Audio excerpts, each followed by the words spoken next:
श्री कृष्णाय वयं नमः।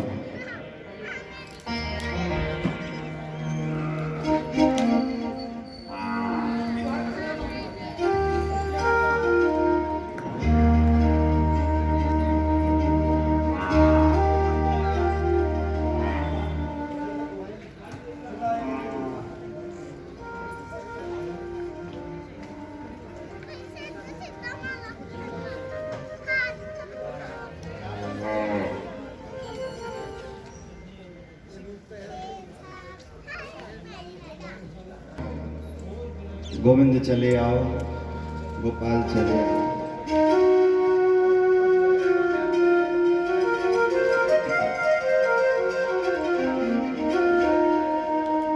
गोविंद चले आओ, गोपाल चले आओ। गोविंद चले आओ, गोपाल चले आओ। गोविंद चले आओ, गोपाल चले आओ। गोविंद चले आओ, गोपाल चले आओ। गोविंद चले आओ, गोपाल चले आओ। गोविंद चले आओ, गोपाल चले आओ।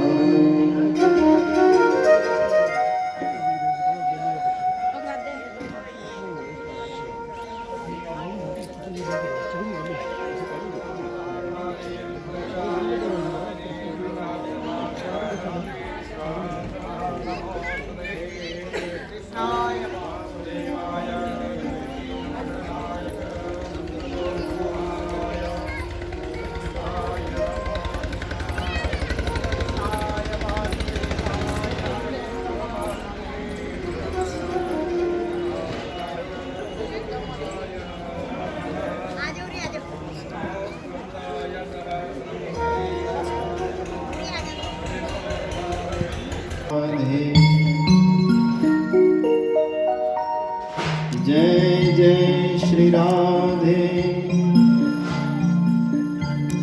जय जय श्री राधे श्याम। बोलिए वृंदावन बिहारी लाल की जय। श्रीमद् राघवेंद्र सरकार की जय। श्री सद्गुरुदेव महाराज की जय। सत्य सनातन धर्म की जय। भारत माता की जय। नमः पार्वती पते हर हर महादेव। बोलिए परम पूज्य बाबा बंसी वालों की जय। सच्चिदानंद रूपाय विश्वोत्पत्त्यादि हेतवे तापत्रय विनाशाय श्री कृष्णाय वयं नमः। यं प्रव्रजन्तमनुपेतमपेतकृत्यं द्वयपायनो विरहकातर आजुहाव। पुत्रेति तन्मयतया तर्वोऽभिनेदुस्तं सर्वभूतहृदयं मुनिमानतोऽस्मि। त्वमादिदेव पुरुषः पुराण, त्वमस्य विश्वस्य परमं निधानम्। वेदासि वेद्यं परं च धामं त्वया तत् विश्वनन्तरूपम् वायुर्यमो अग्निवर्णशशाङ्क प्रजापतिस्त्वं प्रपितामहेश्च नमो नमस्ते स्तु सहस्रकृत्वा पुनश्च भूयोऽपि नमो नमस्ते नमस्ते देवकी पुत्रं नमः वसुदेव आत्मजं गुणोधामं यशोधामं श्रीकृष्णाय नमाम्यहम् हरे कृष्ण कृष्ण कृष्ण हरे हरे हरे राम राम राम हरे हरे। सर्वे भवन्तु सुखिनः सर्वे सन्तु निरामया सर्वे भद्राणि पश्यन्तु मा कश्चित् दुःखभाग् भवेत्। ओम शांति शांति शांति।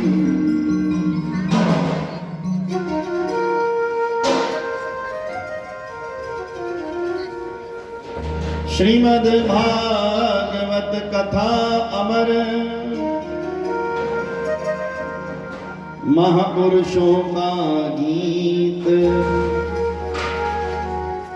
इसके पावन पाठ से मिले कृष्ण की प्रीत। कल्प वृक्ष चिंतामणि सब विधि सुखद अनूप। कलयुग में यह भागवत हरि का शब्द स्वरूप। कलयुग में यह भागवत हरि का शब्द स्वरूप।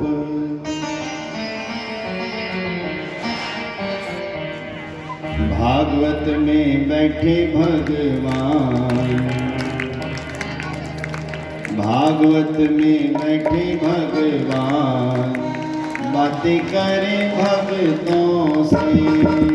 भागवत में बैठे भगवान, बातें करें भक्तों से। भागवत में बैठे भगवान, बातें करें भक्तों से। भागवत में बैठे भगवान, बातें करें भक्तों से। भक्तों से प्यारे संतों से, भक्तों से प्यारे संतों से। संतों से ऋषि मुनियों से, संतों से ऋषि मुनियों से।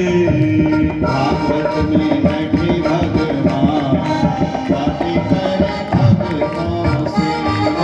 भागवत में बैठे भगवान, भगवान की जय हो। बोलिए बाबा बंसी वालों की जय हो।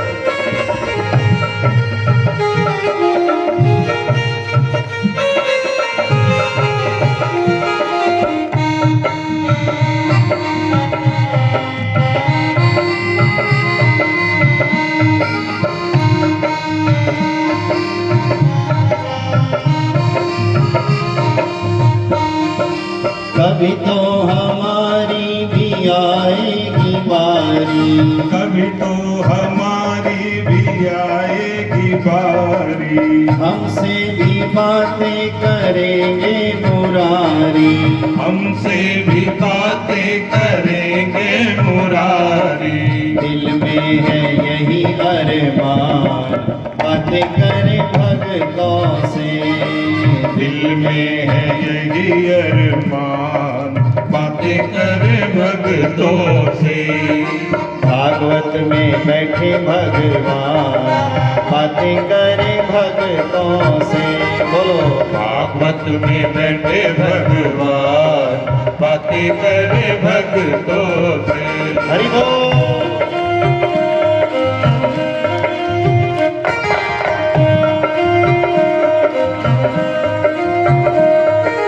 राधे राधे।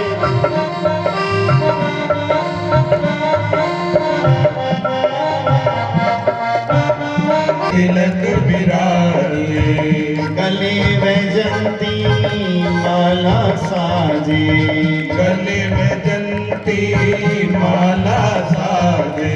मुख पर मधुर मुस्कान बातें करे भक्तों से। राधे पर मधुर मुस्कान बातें करे भक्तों से। भागवत में बैठे भगवान बातें करे भक्तों से। बोलो बोलो भागवत में बैठे भगवान बातें करे भक्तों से। हरि बोल।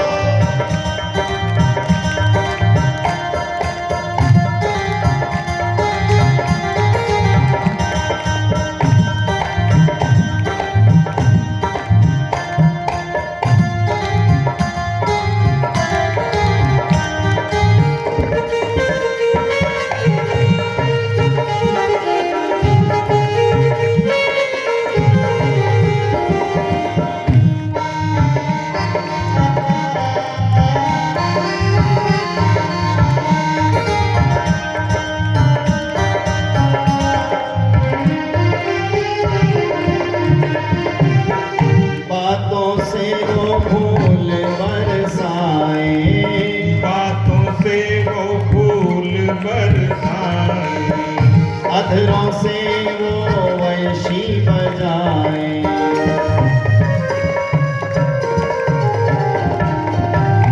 अधरों से वो वंशी बजाए। अधरों से वो वंशी बजाए। नैना चलाए बातें करे भक्तों से। नैना चलाए बाण बातें करे भक्तों से। भागवत में बैठे भगवान बातें करे भक्तों से। भागवत में बैठे भगवान बातें करे भक्तों से। राधे राधे।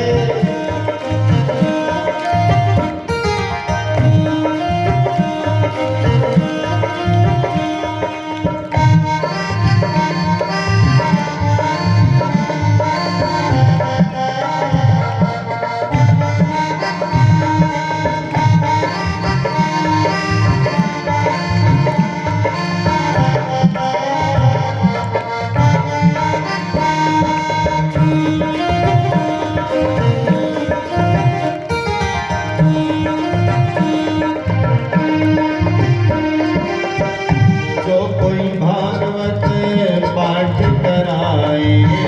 जो कोई भागवत पाठ कराए। वो भगवान के दर्शन पाए। वो भगवान के दर्शन पाए। कुल का करे कल्याण बातें करे भक्तों से। अपने कुल का करे कल्याण बातें करे भक्तों से। हरे सुख से रहे यजमान बातें करे भक्तों से। सब सुख से रहे यजमान बातें करे भक्तों से। भागवत में बैठे भगवान बातें करे भक्तों से। भागवत में बैठे भगवान बातें करे भक्तों से। हरे राम राम राम हरे हरे। हरे कृष्ण कृष्ण कृष्ण हरे हरे। हरे राम राम राम हरे हरे। हरे कृष्ण कृष्ण कृष्ण हरे हरे। भागवत में बैठे भगवान